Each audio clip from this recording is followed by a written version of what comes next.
What's happening, people? Zigzag. That's how I roll.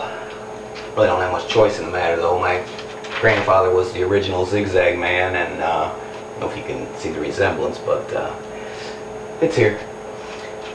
Yeah, I'd like to see a couple of new laws put into effect. I know we got too many laws already, but these two are definitely necessary. Number one, I think it should be against the law for women to eat certain things in public. Bananas, hot dogs, and especially ice cream. Alright? It's not doing anything positive for me, alright? It's giving me all kinds of improper thoughts. I don't need to see women licking ice cream cones in the middle of the day when I ain't gonna get shit. I haven't been laid since February, and that's a long, long time. Alright? It was by a prostitute. Alright? Ma'am, don't judge me. Alright? I see you sitting there looking at me. Don't judge me. Alright, I don't need to see some 17-year-old deep throating a fully loaded hot dog. It's not going to cause me anything but grief. Second law that needs to be infected: do-rags on men. If you're not an actively employed construction worker or a recording and touring rapper, lose the do-rag, stupid. Alright, starting to feel old.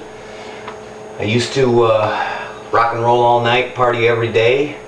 Now I rock and roll for 45 minutes or so after work, and I party maybe every 4 days.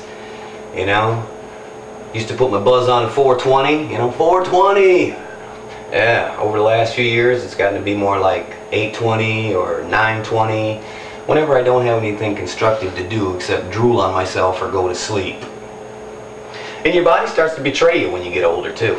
You know, we've got so much nose hair and ear hair. What is going on here? No matter how hard you work on it, here, 10 minutes, trim that nose hair. You look at it from 72 different angles. You walk into a store, you see somebody, hey, how's it going? They give you a funny look. You get back out into the car, 3-inch nose hair hanging out. How did you miss it? I don't know. I don't know. I am lucky, though, when it comes to the gray hair. Don't have much gray hair at all. A few gray whiskers, but well, when I pull my pants off, it looks like somebody hit me in the crotch with a snowball, or maybe there's a baby rabbit trying to tunnel up my ass. Which may explain why I haven't been laid since February. Ma'am, please. Alright? One thing that I haven't experienced is ED. Well, not too often. And even when I do, I don't think I'm going to go the Viagra route. What the hell am I going to do with a 4-hour hard-on? Well, yeah, I could have sex, but what am I going to do for the other 3 hours and 58 minutes? I guess I could use it as a tool, go out to the garage, maybe build a shelf, maybe go out back and split some wood. Wood, you get it? You know, I'm curious, why are men always willing to give their left nut for something that they want? Job, car, girl. I'd give my left nut for that 67 Mustang, man. Oh, that fine piece of ass there. I'd give my left nut just to sniff her dirty underwear. Ma'am, please stop it. Is the left nut somehow more valuable or less valuable than the right nut? I can't quite figure that out, you know. I'd give my left nut, get next to her, not giving my right, thank you very much.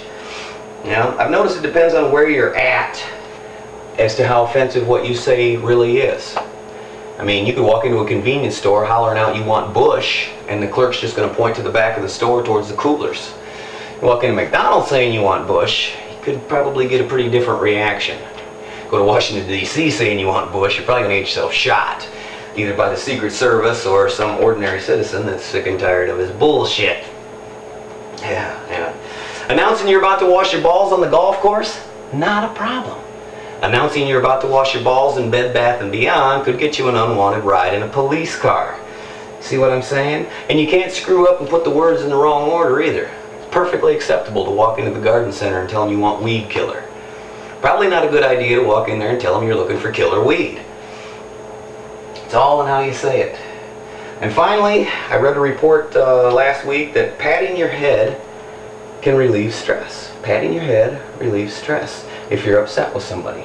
Well, if patting your head can relieve stress, could you imagine what wailing on some motherfucker with a hammer 3 or 4 fucking times would do for your stress level? Alright, peace. Been Danny. You guys have been great. See ya.